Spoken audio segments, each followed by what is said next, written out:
Hello बच्चों, last lecture में हम लोगों ने टॉपिक देखा था सेल की ग्रुपिंग किस तरीके से की जाती है। हमने सेल्स का कॉम्बिनेशन पढ़ा था, पहले सीरीज में, फिर पढ़ा हुआ था पैरेलल में। इस लेक्चर के अंदर मैं आपको पढ़ाने वाला हूं मिक्स्ड ग्रुपिंग ऑफ सेल्स। अगर सेल्स की मिक्स्ड ग्रुपिंग की जाए मींस एक ही सर्किट के अंदर आपको सेल्स को सीरीज में भी ऐड करना है और एक ही सर्किट के अंदर आपको सेल्स को पैरेलल में भी ऐड करना है, तो किस तरीके से उसके डेरिवेशन को हम लोग सॉल्व करते हैं। तो आज हम लोग पढ़ने वाले हैं mixed grouping of cells. Means कुछ सेल्स हमारे सीरीज में रहेंगे और कुछ सेल्स उनके साथ पैरेलल में रहेंगे। तो इसके लिए सबसे पहले मैं एक सर्किट बना देता हूं। एक सर्किट मैंने ले लिया इस तरीके से, मैंने सपोज एक सर्किट कंसिडर कर लिया है कि उसमें मैंने इस तरीके से सेल्स को जोड़ा हुआ है। ठीक है, ये वाली लाइन हो गई। यहां से मैं दूसरी ले लेता हूं। इसी तरीके से हम इस तरीके से बहुत सारे सेल्स को जोड़ रहे हैं। उसमें से कुछ सेल्स ऐसे होंगे जो सीरीज में जुड़े होंगे और कुछ कैसे जुड़े होंगे, पैरेलल में जुड़े होंगे।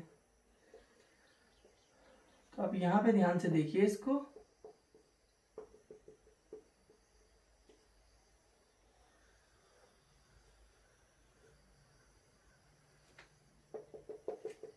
इस तरीके से हमने बहुत सारे यहाँ पे जोड़ दिया। एक्सटर्नल रजिस्टर इसके साथ लगाया हुआ है सर्किट के साथ, उसका नाम हमने दिया हुआ है कैपिटल आर दिया हुआ है। तो हमने क्या किया, देखिए मान लीजिए इस तरीके से एम रोज ले ली है। ठीक है, जैसे आपके पास एक रो ये है, दूसरी ये है, तीसरी ये है, चौथी ये है, पांचवी ये है। मैंने एम रोज ले ली है, मतलब एम मीन्स आप 10 रोज कह सकते हैं, 15 रोज कह सकते हैं। और ईच रो में मैंने यहाँ पे एन सेल्स लिए हुए हैं। यहाँ पे मेरे पास एन सेल्स है और हर किसी सेल के लिए ईएमएफ ई है। ठीक है, ईएमएफ ई है और इंटरनल रेजिस्टेंस स्मॉल आर है।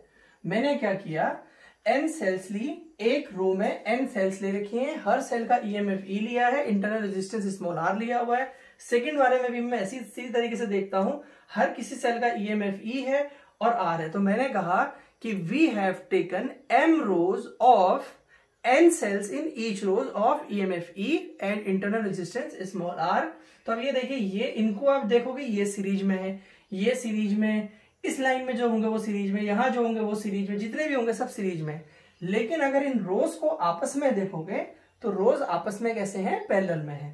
तो इसको हम लोग कैसे करते हैं, देखिए इसका जब हमें डेरिवेशन सॉल्व करना है तो हम किस तरीके से करते हैं। देखिए ईएमएफ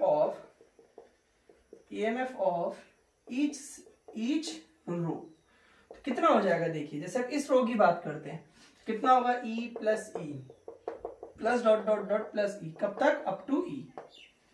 अब लास्ट लेक्चर में जब मैंने आपको पढ़ाया था EMF in series and EMF in parallel, तो सीरीज वाले के अंदर मैंने क्या पढ़ाया हुआ था आपको कि सीरीज वाले के अंदर हम लोग क्या करते हैं कि direct E1 plus E2 plus E3 की फॉर्म में कर देते हैं इक्विवेलेंट निकालने के लिए। तो ये सारे के सारे कैसे जुड़े हुए हैं, सीरीज में। तो इनके लिए क्या करना है, मुझे ई करना है, कब तक, अप टू एन। एन तक क्यों करना है, क्योंकि एन है। तो यहाँ पे कितना हो जाएगा, देखो एन ही हो जाएगा। इस रो का इक्विवेलेंट एन ही हो गया। सिमिलरली इसका भी एन ही हो जाएगा, इसका भी एन ही हो जाएगा, इसका भी एन ही हो जाएगा। तो सारी की सारी रोज का जो ईएमएफ है वो एन ही हो जाएगा। अब यहाँ पे ध्यान दीजिए, सारी की सारी रोज आपस में पैरेलल में है। और पैरेलल में अगर आप बोलोगे तो जैसे इस रो की बात करते तो वो इन दो पॉइंटों के बीच में है, ये वाली जो रो है वो भी इन्हीं दो पॉइंटों के बीच में है। ये इसकी बात करें तो ये भी इन्हीं दो पॉइंटों के, ये भी इन्हीं दो पॉइंटों के। कहने का मतलब है पैरेलल में आपका जो पोटेंशियल होता था वो सेम होता था, यानी कि जो ईएमएफ है आपका टोटल ईएमएफ, वो ईएमएफ ऑफ वन रो के बराबर हो जाएगा। किसी भी एक रो का आप ईएमएफ ले लीजिए, वही आपका टोटल ईएमएफ हो जाएगा। तो क्या जाएगा, देखो टोटल ईएमएफ, क्योंकि मुझे करंट निकालना है। तो करंट इक्वल टू क्या होता है, total EMF upon total resistance. तो मैंने पहले टोटल ईएमएफ निकाल दिया, तो वो कितना हो जाएगा, देखो आपका EMF of one row, EMF of one row. और किसी एक रो का ईएमएफ कितना है आपका, एन ही है। समझ में आई बात। यहाँ पे कितने लगे हुए हैं, यहाँ पे ई कितना हो जाएगा, एन। इसका भी एन, इसका भी एन, इसका भी एन, ये सारे के सारे आपस में पैरेलल में लगे हुए हैं। तो जो टोटल ईएमएफ होगा वो ऐड तो होगा नहीं, क्योंकि पैरेलल में हर रो का सेम होगा। तो हम क्या कहते हैं कि दो पॉइंटों के बीच में तो हर किसी का एन ही है, तो रिजल्टेंट भी कितना हो जाएगा आपका, एन ही हो जाएगा। अब बात करते हैं रेजिस्टेंस की। एक तो बच्चों सर्किट के अंदर एक्सटर्नल रेजिस्टेंस लगा हुआ है और साथ में इंटरनल रेजिस्टेंस। अब देखिए यहाँ पे आर आर आर आर लगे हुए हैं। तो अगर मैं इस पूरी रो का निकालता हूं तो आपको पता है कि सीरीज कॉम्बिनेशन के अंदर हम कैसे करते हैं, r plus r plus r. तो यहाँ पे इस रो का कितना हो जाएगा, एनआर हो जाएगा। इस रो का भी कितना हो जाएगा, एनआर। हर किसी रो का कितना होगा, एनआर हो जाएगा। और ऐसी कितनी रोज हैं आपके पास, कितनी रोज है, m रोज है। तो आप बोल दोगे internal resistance of one row, वो कितना हो जाएगा, r plus dot dot dot plus r up to m, ठीक है, या अप टू n, सॉरी एक रो में n है, तो ये हो जाएगा आपका nr, ठीक है। nr हो गया एक रो का, ठीक है। अब आपने करना क्या है कि all rows are in parallel with each other, rows are in parallel with each other. आपको साफ साफ दिख रहा है डायग्राम के अंदर, आप देखते हैं सारी की सारी रोज आपस में पैरेलल में है। तो हम क्या बोलेंगे, देखिए अब पैरेलल के अंदर अगर इंटरनल रेजिस्टेंस निकालना है, उनका रिजल्टेंट आर इक्विवेलेंट निकालना है, तो वो कैसे होगा, 1/r1 प्लस 1/r2 ऐसे करके पढ़ाया था, plus dot dot dot 1/rn करके आप लोग करते थे। अभी आर एम हो जाएगा, जो भी है आप समझ गए होंगे, r1 r2 इस तरीके से हम लोग लिखते थे।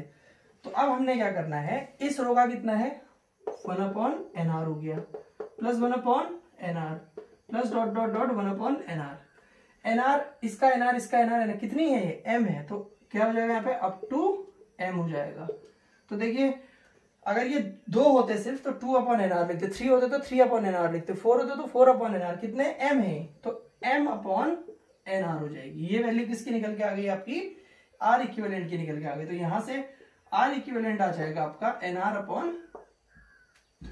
तो टोटल रेजिस्टेंस अगर बात करोगे, टोटल रेजिस्टेंस तो वो हो जाएगा R प्लस R डैश, ठीक है, R प्लस R इक्विवेलेंट कर दो, ठीक है।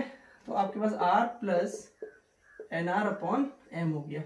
तो बच्चों टोटल रेजिस्टेंस ये है, टोटल ईएमएफ आपके पास ये है, इन दोनों का अगर आप रेशियो निकालेंगे तो वो हो जाएगा टोटल करंट हो जाएगा। तो आपने क्या करना है, I इज इक्वल टू क्या करना है, देखिए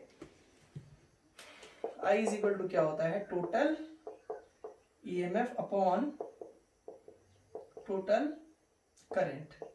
टोटल ईएमएफ कितना है, देखिए इसका एनी अपॉन आपके पास ये कितना आ जाएगा, R प्लस nr/m हो जाएगा। इसको मैं एलसीएम भी ले सकता हूं यहां से, तो ये हो जाएगा एनी यहाँ पे mr प्लस nr/m, तो इसको मैं mne अपॉन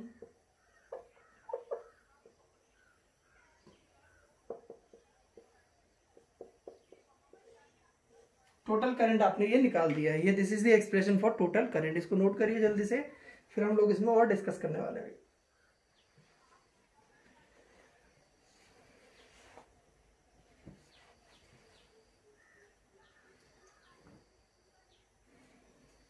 अब अगर आप एक जरा सा थोड़ा सा बस समझ लीजिए mn क्या चीज है। अगर यहाँ पे आपको निकालना पड़े, देखो total number of cells, total number of cells की बात करते, तो टोटल नंबर ऑफ सेल्स की बात करें, यहाँ पे कितनी है, n है, यहाँ पे कितनी n है। अगर 2 रो होती तो आप 2n तो बोलते, एक रो में n है दूसरे में n है, तो n प्लस n 2n हो जाता। अब m रोज हैं तो आपके पास टोटल नंबर ऑफ सेल्स आप n plus dot dot dot plus n करोगे, कब तक, अप टू m, ठीक है। तो 2 ही होते 2n करते, 3 होते 3n, तो m है तो mn हो जाएगा। तो टोटल नंबर ऑफ सेल्स क्या है, mn। तो यहाँ पे अगर ये टर्म जो mn आ रहा है इसके बारे में हम जानना चाहिए क्या है, तो टोटल नंबर ऑफ सेल्स की बात कर रहा है। तो अब यहाँ पे ध्यान दीजिए, अब हम देख लेते हैं कि मिक्स ग्रुपिंग की बात करते हैं। तो मिक्स ग्रुपिंग में वो कंडीशन कौन सी है जिस कंडीशन में आपका करंट मैक्सिमम होता है, आपसे एग्जाम में पूछा जा रहा है। जैसे मैंने आपको सीरीज पढ़ाया, पैरेलल पढ़ाया, तो दोनों के अंदर मैंने देखा था कि सीरीज कॉम्बिनेशन कब यूज किया जाता है, पैरेलल कॉम्बिनेशन कब यूज किया जाता है। तो अब हमने देखा था जब एक्सटर्नल रेजिस्टर आर की वैल्यू ज्यादा होती है तो उस समय सेल को सीरीज में ऐड करने पे करंट मैक्सिमम होता है, और जब एक्सटर्नल रेजिस्टेंस आर की वैल्यू कम होती है तो उस केस में अगर हम उनको पैरेलल में जोड़ें तो वो इफेक्टिव करंट जो होगा उसका ज्यादा देगा। अब मुझे यहां पे जानना है कि आपके पास I कब मैक्सिमम होगा, तो मैं सिंपली कह सकता हूं कि from this equation I will be maximum when the denominator will be minimum, ठीक है। तो मैं यहां से लिख सकता हूं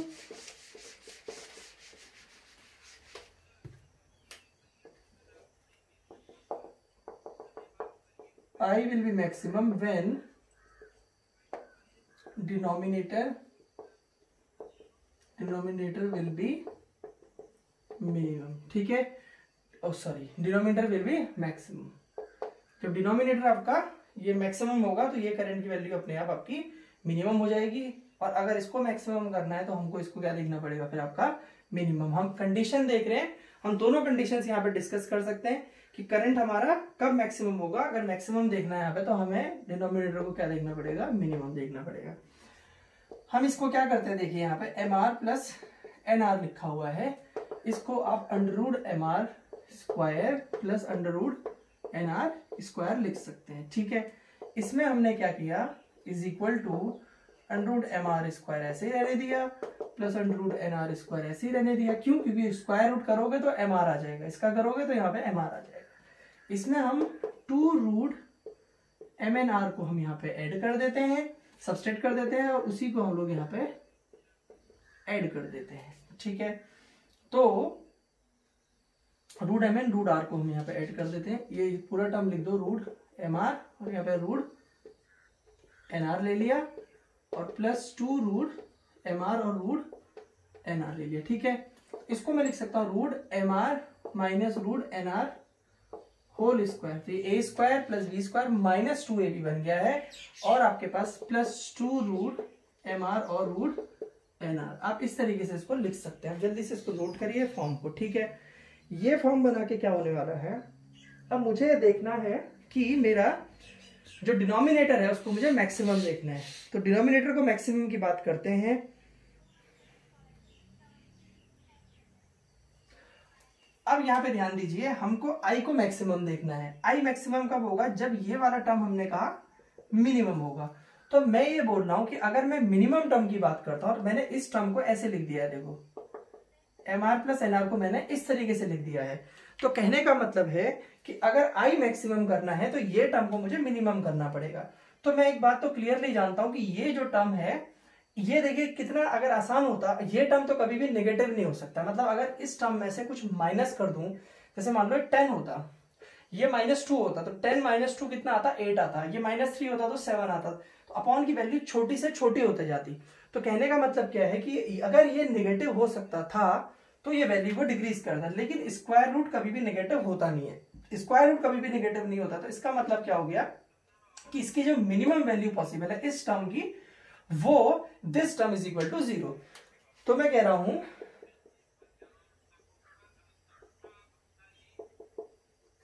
द स्क्वायर रूट ऑफ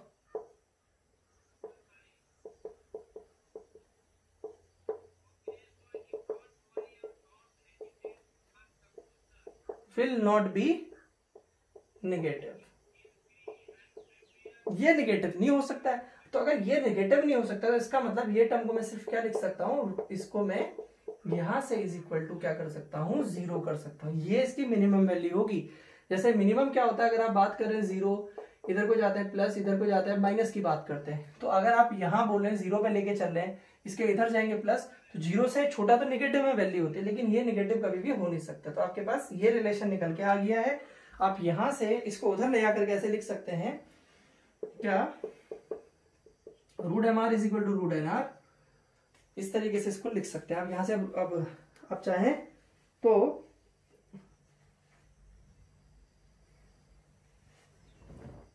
ये nr स्मॉल r था ना, यहाँ पे देखो स्मॉल r था, तो ये आपके पास सब स्मॉल r की फॉर्म में रहेंगे। स्मॉल r, थोड़ा सा r लिखने में सब कैपिटल लिख दिया, मैंने ध्यान नहीं दिया, स्मॉल r रहेगा, ठीक है। ये तो कैपिटल R है, ये वाला टर्म आपका स्मॉल r रहेगा। तो अब आपने करना क्या, अगर इसका स्क्वायर कर देंगे, दोनों साइड स्क्वायर करेंगे तो क्या आने वाला, देखो यहाँ पे mr is equal to nr, ये रिलेशन निकल के आ गया। mr is equal to nr निकल के आ गया। ये यहां से अब r इज इक्वल टू क्या लिख सकते हैं, nr अपॉन m लिख सकते हैं। तो आप कह रहे हैं, अब आप nr अपॉन m की बात करिए। nr अपॉन m क्या था, अब nr अपॉन m क्या था आपके पास, देखिए। अब आप कहने का मतलब क्या है, आपको nr अपॉन m की मैं बात कर रहा था, अभी मैंने आपको पढ़ाया हुआ था इससे पहले। यहाँ पे ध्यान दीजिए, हर सेल में क्या था, nr था, तो उसका क्या था 1 upon nr plus 1 upon nr निकाला था, r इक्विवेलेंट अभी nr किया था plus dot dot dot 1 upon nr, कब तक, अप टू m तक किया था, तो m अपॉन nr आ गया था, ठीक है। इसको हमने उल्टा किया था तो 1 अपॉन r इक्विवेलेंट आ रहा था ना, तो r इक्विवेलेंट कितना आ रहा है आपका, nr अपॉन m। तो आप कह रहे हैं कि जब मिक्स ग्रुपिंग के अंदर जब आपका जो एक्सटर्नल रेजिस्टेंस है वो बराबर होगा किसके, आर इक्विवेलेंट के, equivalent resistance of the circuit, उस केस में आपके पास करंट की वैल्यू मैक्सिमम होगी। आपसे कंडीशन पूछी गई थी कि मिक्स ग्रुपिंग के अंदर, जैसे हमने देखा था सीरीज के अंदर देखा था, जब सीरीज में अंदर एक्सटर्नल रेजिस्टेंस मैक्सिमम होता, तो समझने की कोशिश करना तीनों केसेस को। यहां पे ध्यान दीजिए, सीरीज में क्या था कि जब आर आपका ज्यादा लार्ज होता है, आर लार्ज होता है तो हम लोग सीरीज कॉम्बिनेशन कर देते हैं, और आर स्मॉल होता है तो हम लोग कौन सा कॉम्बिनेशन यूज करते हैं, पैरेलल का। और जब कह रहे हैं आर बराबर होगा इक्विवेलेंट के, हमने पढ़ा था ना, जब आर इक्विवेलेंट के बराबर होगा उस केस में आप मिक्स ग्रुपिंग करते हैं। तो अगर आपसे एक क्वेश्चन पूछा जाए, 1 मार्क्स क्वेश्चन में पूछा जाए कि सीरीज की ग्रुपिंग किस तरीके से करनी है, तो आप बोलेंगे कि सर अगर हमको लार्ज एक्सटर्नल रेजिस्टेंस को डील करना है तो हम सीरीज में लगा देते हैं, अगर एक्सटर्नल रेजिस्टेंस स्मॉल है तो हम कैपिटल आर को लगा, तब हम लोग उसकी पैरेलल कॉम्बिनेशन लगा देंगे। और जब वो एक्सटर्नल रेजिस्टेंस बराबर है आपके पास, एक्सटर्नल रेजिस्टेंस बराबर है आपके इक्विवेलेंट इंटरनल रेजिस्टेंस के, तो उस केस में हमको सेल्स की मिक्स ग्रुपिंग करनी चाहिए, जो कि हमने यहाँ पे पढ़ा हुआ है। तो हमने सारे टॉपिक देख लिए, सीरीज भी देख लिया, और इस पर्टिकुलर वीडियो के अंदर हमने मिक्स ग्रुपिंग कर ली। चलिए, थैंक यू सो मच।